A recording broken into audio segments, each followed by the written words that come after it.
Well, we got another big challenge this week.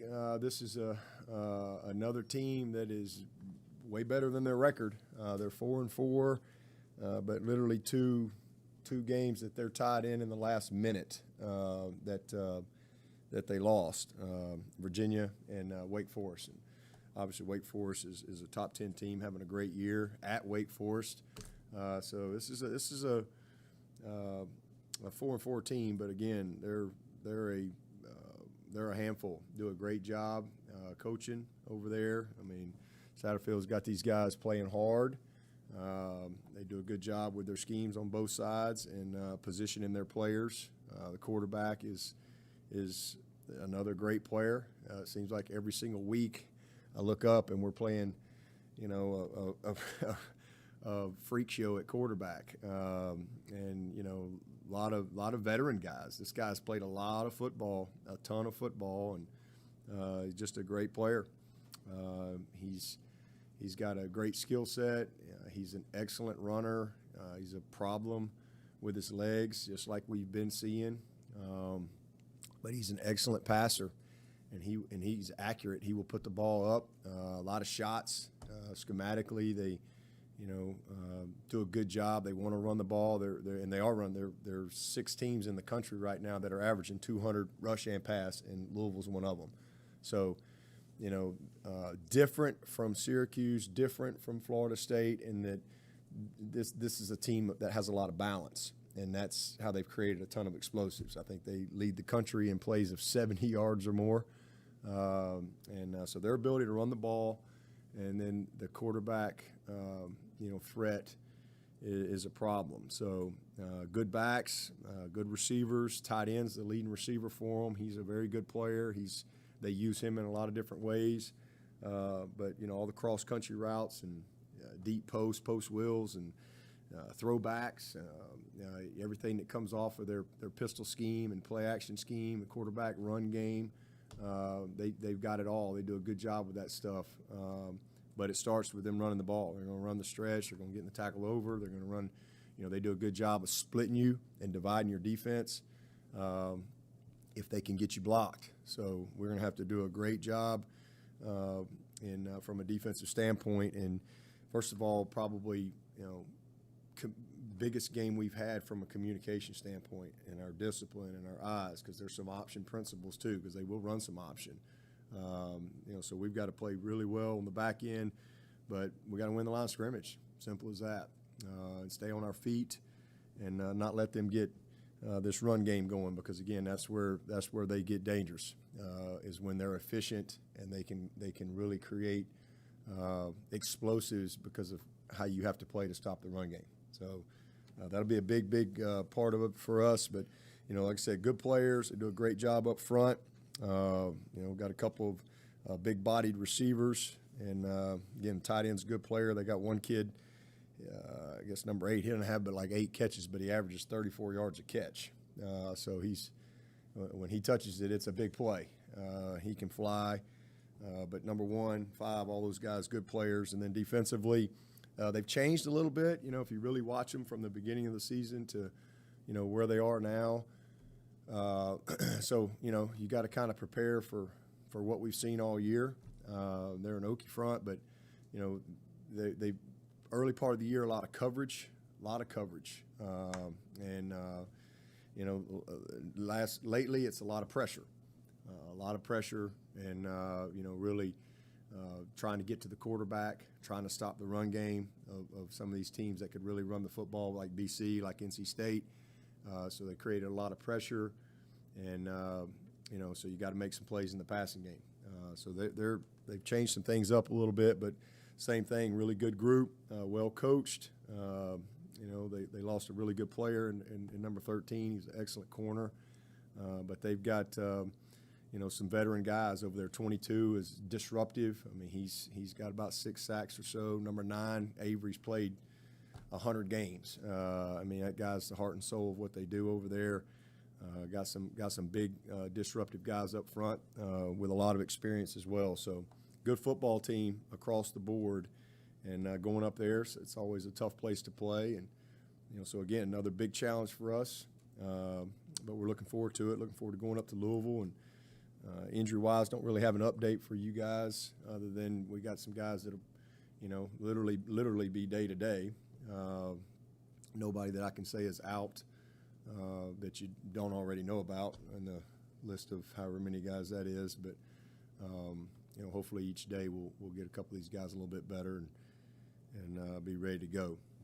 But proud of our guys from last week. Thought it was a great win for us. Had some guys nationally recognized, linebacker and punter and running back. So hopefully we can take that momentum on the road and do what we haven't done this year, and that's play a complete game, on the road. It's not been a good year for us on the road, and as we get rolling in November, if we're going to have the type of finish we want, we got to go play well on the road. And, our effort, our physicality, our toughness, taking care of the ball, not having stupid penalties. And if we do that, we'll have a chance to win the game. Any questions? Dabo, is Malik more comparable to like Schrader from Syracuse or Jordan Travis from Florida State? Just in terms he's a combination of both. He's not quite as big as Schrader, but he's a stronger runner than Travis, similar to Schrader,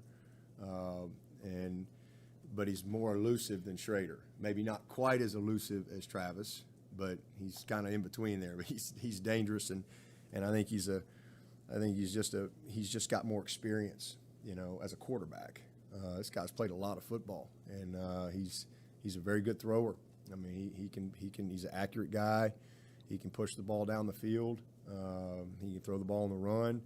He really understands their scheme. I mean, I don't know how many games he started, but he's been there a long time. He's played a lot of football, and that matters, man. I mean, he's got a really good feel for defensive football and structure and coverage and where to go with it, and when to run and when not to run, and all those things. So he's similar but different.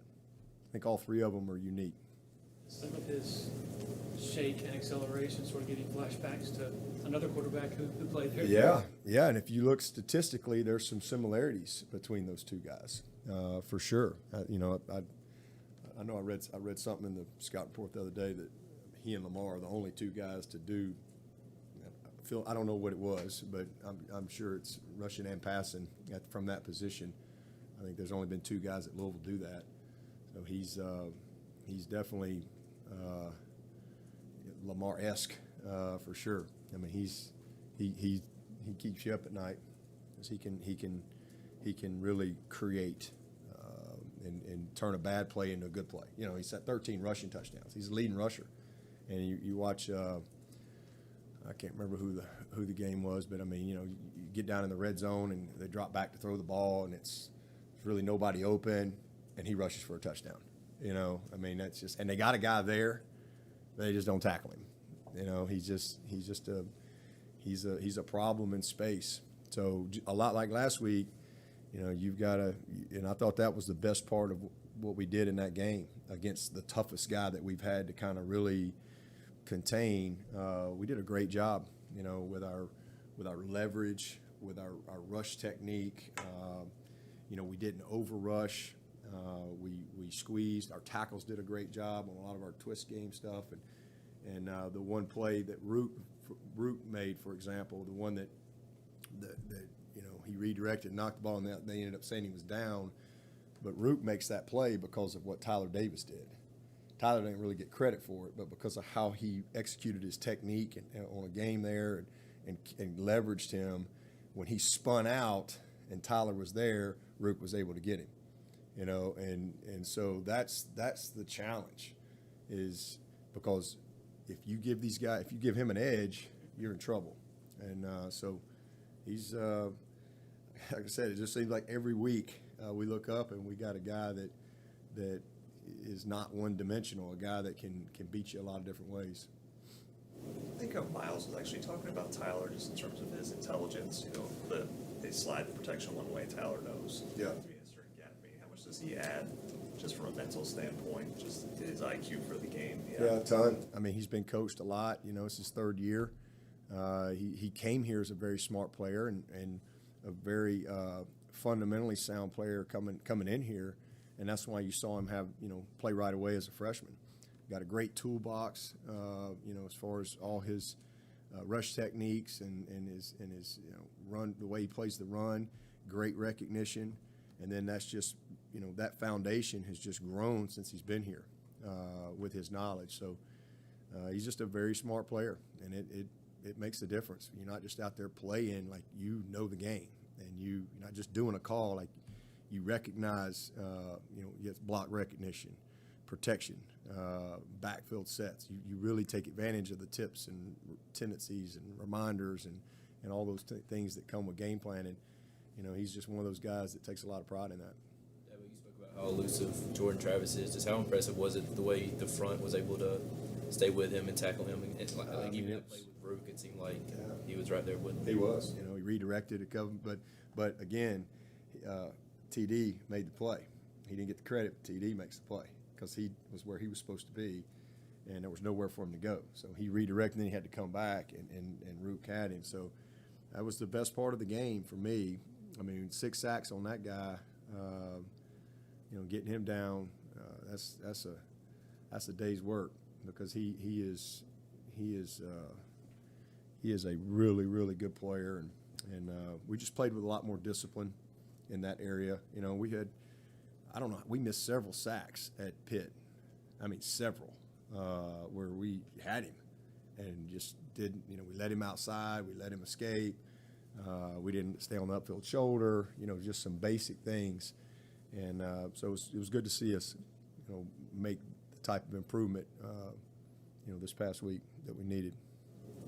With this fellow here, it sounds like you've got to preach, don't overcommit in terms of containing him. You mentioned he went for a touchdown, and there was a guy right there. I mean, can you get that message across? Can you adapt and adjust your defense with that mindset for a player like this to get? Yeah, I think the good news is we've had a lot of experience this year. We've seen a lot of stuff, and we've seen some. They've got their own nuances within their scheme, but there's some similarities to their formationing, how they play action. I mean, they're similar to NC State in a lot of areas that they're very committed to running the stretch and the boots off of it.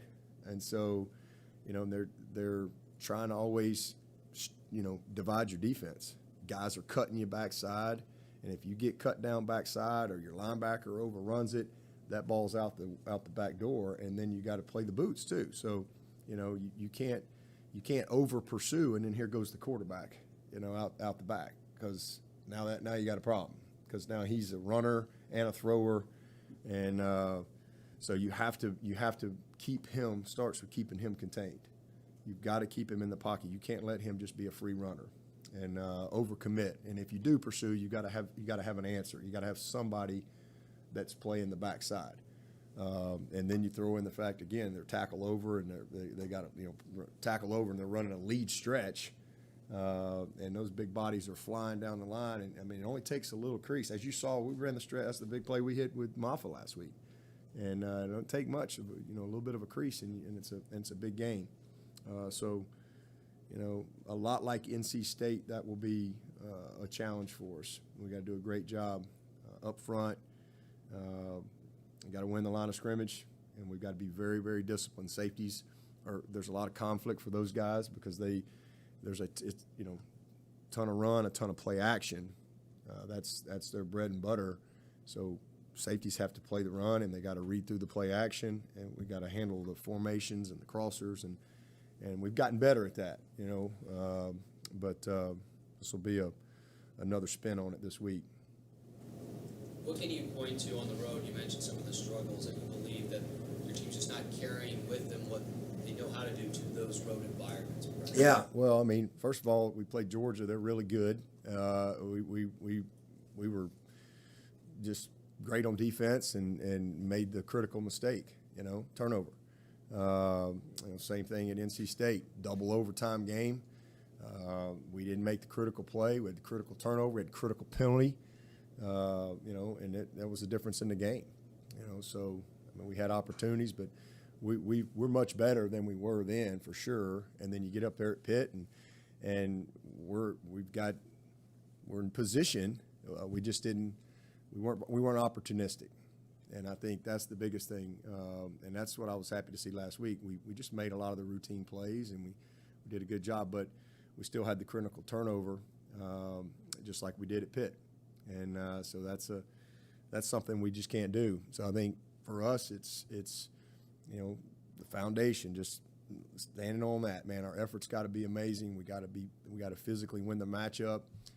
We got to take care of the ball. We can't have stupid penalties. Don't help them. But main thing offensively is just be opportunistic. I mean, we didn't do that the last time on the road, and opportunities there. We just didn't kind of seize the moment. And I think when you're on the road and you got those opportunities, you got to seize that moment. It could have been 14-0. Probably should have been 17-0 in that first half.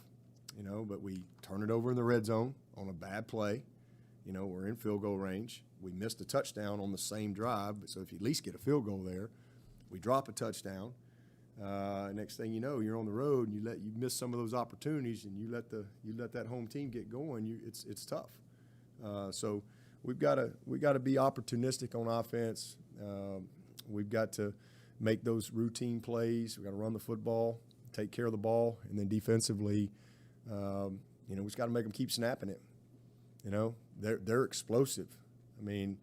So that's been it's kept them in some games. It's some of the huge. NC State, they hit a 75-yard touchdown on a corner cat blitz, where the guy he just ran right by the safety, and he put it right on the money, and so they've had some huge explosives, and so I think for us, it's not giving up the explosive, and make them have to drive the ball down the field. I think that'll be a key, especially on the road. Swinney was talking yesterday about how they have like 11 different versions of cover 3, and they really challenge you schematically. Do you feel like DJ and the offensive line are ready to handle some of the? It's not really anything they hadn't seen. They've seen a lot of variations, but they do a good job, and so we've got to do a good job of manipulating that. But they do. They've got every cloud roll coverage. Middle backer trying to be a middle field close guy. They've got everything you can think of, in their scheme. So I think a lot of that depends on how the game is going, and how we're running the ball, how efficient we are.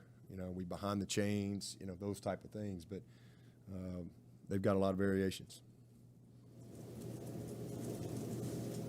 There's only so much time to practice and game plan, given their recent change up to more pressure. How much harder does that make it to sort of zero in? Well, it'd be harder earlier in the season, but I think we're just more experienced now. We've seen a lot more. It's tougher if you were, it was the opener or the second or third game. We've got enough guys that have played enough ball now and seen enough things that we feel like we've got answers regardless of how people want to play. And early part of the year, we had the answers. We just weren't quite good enough to get it done. And we've gotten better. We've gotten better. There's no question. We're not anywhere near what we want to be or can be, but we're better. And so, if we can continue to run the ball the way we have, then there'll be opportunities in the passing game. So I think that's where it starts for us. We've got to be able to set the tone there. Dabo, with the improvement in the running game, is there anything different schematically you guys have been doing, or is it just better? No, it's better execution. It's better execution. We've always run the zone, some variation of it, whether it be inside zone, outside zone. We run the counter. We run the quarterback plays. We run the power. We get on the edge some. We're just doing a little better job than we were early part of the year. Yeah, but when it comes to Justin Ross, Tony mentioned yesterday, him being back outside felt a little more comfortable. Is that something you want to keep doing moving forward, or do you want to kind of help him work out that stuff in the slot? Yeah, we'll keep moving around. We've done that. He's really done that his whole career. If you go back and look, One of his biggest plays early in his freshman year was from the slots. I mean, we moved him around. We'll continue to do that. We'll put him in the boundary some. He'll be in the slot some. We'll formation him where we need him to be. But the development of Bo has really come on. Getting EJ back. Bo and EJ have played a lot of our 2 and 5 man. And then Ngata has been pretty consistent for us. Obviously, we missed him some as well, but didn't have him for the Pitt game. But getting him back was great, and it just gives us some flexibility, with Ross. And I thought Ross had a heck of a game last week. He really, made some plays that we either missed the throw or we just hadn't finished the catch when the throw was there consistently. So it was really good to see that last week. But he's a guy that, you'll continue to see us formation him where we need him to be. So in terms of practice, I think Tony was talking about yesterday, having so few linemen. How do you guys get through and kind of get the quality reps you need, not overwork guys with the guys? Well, we have a very good practice routine, and we have our rotation. Our 2s always get the same amount of rep as our 1, so we try to create as much depth throughout the season as we can. But I mean, we got 10 guys, but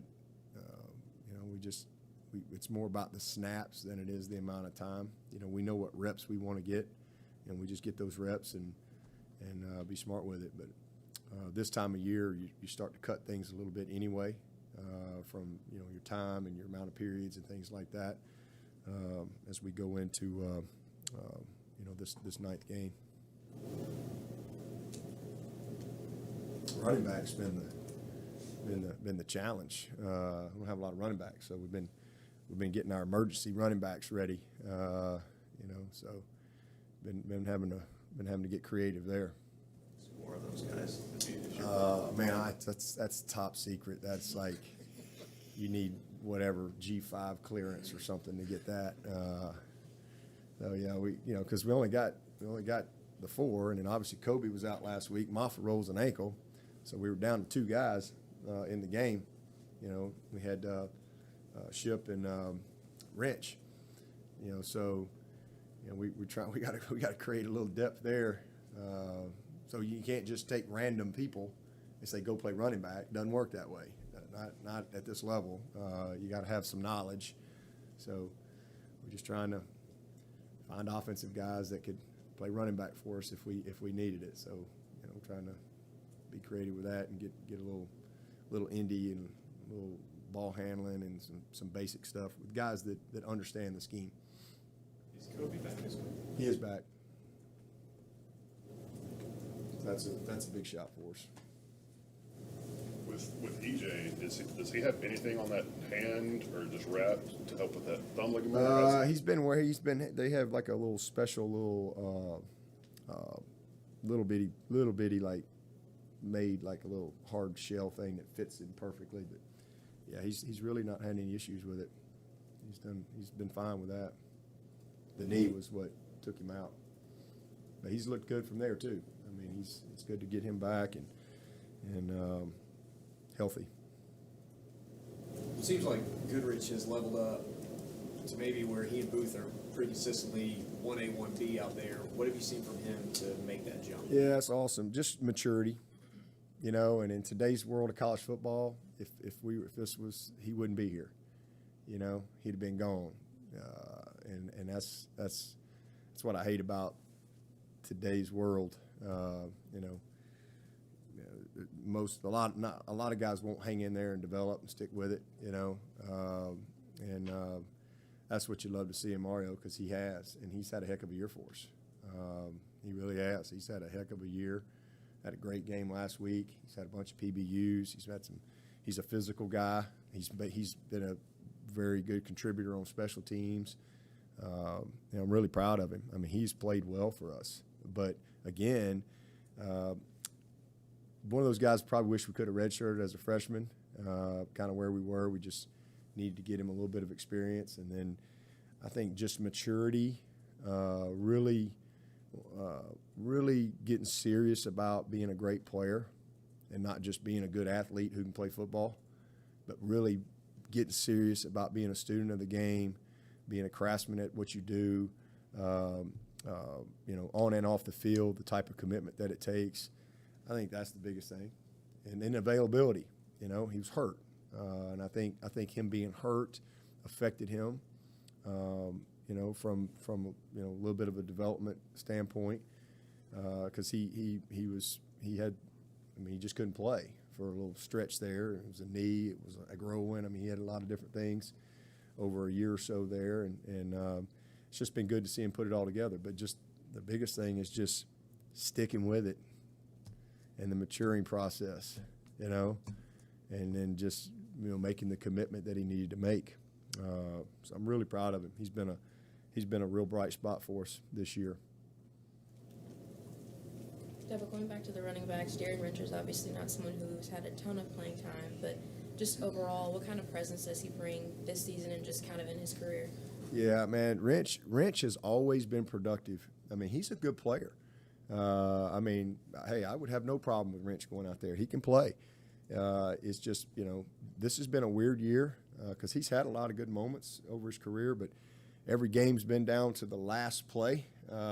It's just kind of who we are this year, and we really haven't had many games where, we've had, the ability to really play as many people as we normally play.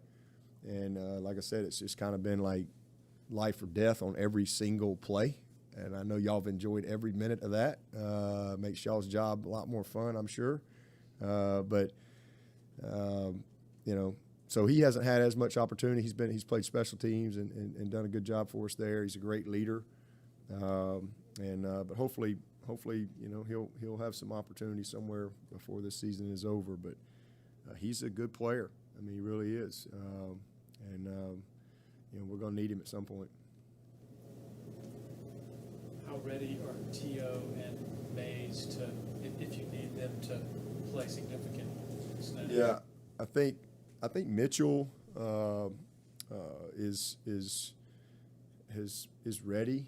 I think he is a mature. He's a redshirt freshman, and I think both of them are redshirt freshmen. And I think he's really. I think he's grown. He's got, even though you haven't seen a lot, same thing. Every game is life or death, and every play is, win or lose. And we haven't had an opportunity to really sub as much. And Walker's, our best player there right now. But I've got a lot of confidence in Mitchell. I think he's going to be a good player for us. Same with T.O. I just think that Paul, he is big, very physical. I just think he's got to still continue to work to be a little more detailed in what he does. A little better practice habits and things like that. But same thing, young guy that you're going to look up, kind of where Rayburn was last year. And, man, now Rayburn is really coming on, and it's just fun to see. It's fun to see he's a redshirt sophomore, and the light has come on for that kid. And that his athleticism, his physicality, his understanding of the game, how he practices, how he prepares. He's just at a different level, and that's kind of what I hope will happen with T.O., because T.O. can be a very good player. He's got to be a little more committed to the details, be a little better practice guy, and we'll get him where he needs to be. But he's got to be ready, and he went in last week, one play, and he wasn't ready. So we ran a draw. It's probably gonna crease, and he just lets the guy run inside, and you don't ever get beat inside on a draw. And I just think, again, staying ready. You just don't know. And all of a sudden, bam, bam, guys go down. He's got to go in, and it's a bad play, and it's one play. So we just need him to be a little bit more, to be a little more ready. I think it just comes with how he approaches practice every day, how he approaches the meetings, and really believing in himself, because he's got it. He really does. He's got it. He's got the ability to be a very good player, and he will be. Because I do think that he wants to be. Just think same thing, kind of just it's where we are right now developmentally. But he better be ready. Better be ready this week. They better all be ready. As we we got a few good men. That's it. 3 men in a truck. Here we come. Got to make it work somehow. Have you had any marketing bites on your Ship Happens t-shirt? That's not my shirt. Yeah, I don't know. Somebody brought that up last night. Yeah, sounds like a good one to me. Ship happens. It's pretty good. Anything else from anybody in the room? Any questions from Zoom? Hey Dabo, this is Amy, person 24/7. I think you've been pretty pleased with how the back end has played, and it seems like Jalen Phillips has been a big part of that. What do you like about his development and his skill set right now? Yeah, so kind of what I just said about Rayburn. He's a redshirt sophomore and just has really matured. I think that's right, 3rd year, I think, and really, really matured. He's stayed the course. He's very detailed in his preparation, very detailed in his practice habits. Shows up every day, and man, he shows up to compete, and you have to compete here. You have to compete, and man, he's a great competitor that takes a lot of pride in his work, a lot of pride in his performance, a lot of pride in his knowledge of the game. I'm really proud of him, and same thing with Mickens. I mean, redshirt freshman, he's grown up. I think Makuba has helped both of them really take a step forward. So I'm real pleased with our group on the back end. We've done a nice job. For the most part, we've been very well positioned. Tyler Venables has done a great job for us. He's kind of been our move around guy. He can play either safety spot, but he's also kind of been our robber and dime guy. He's done a good job, man. So Mickey's done a great job with that group. I mean, we've created some depth that we feel really good about. Nolan has been awesome. Nolan has been an incredible mentor and an incredible leader for that whole room. I mean, he's just taken them all under his wing, all in the off season. He's taken a lot of pride with that, so, man, we're gonna be in good shape there. Really pleased with the guys we have, and we're gonna sign a couple really good guys too that will be able to help us. And then Xanders has been out all year, so we all hopefully get him healthy. We know what he can do. Saw Capar dressed out last week. Can you update on him? Yeah, so first opportunity he's had now. I mean, he really just now really getting cleared to really get back going. So he's just trying to work his way back in the routine of things and trying to get himself in a position to be ready if we need him. So just missed so much time, missed all of camp and most of the season. Again, just been rehabbing, but he's been back in practice now for a couple weeks and is, like I said, working his way into just trying to be ready if we need him. But glad to get him back. Go ahead. Brandon Spector, is there still hope that Brandon could get back? Yeah, still hope. He's dealing with some acid reflux stuff right now, so he's talking about a certain procedure that he hopes is going to help with that. But we're still keeping our fingers crossed.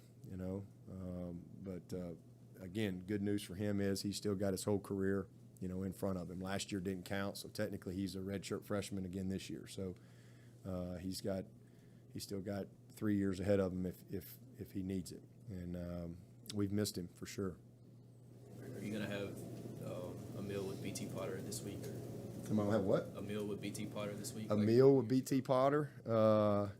No, I'll just leave him alone, man. He's got it. He'll be all right. He'll be fine. He might do something different. I don't know if he ate the wrong cereal or what. I don't know what happened.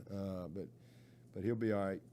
He came back last night. He was great last night and just kind of right back at it. Just, unfortunately, that's a position that you can have a day like that.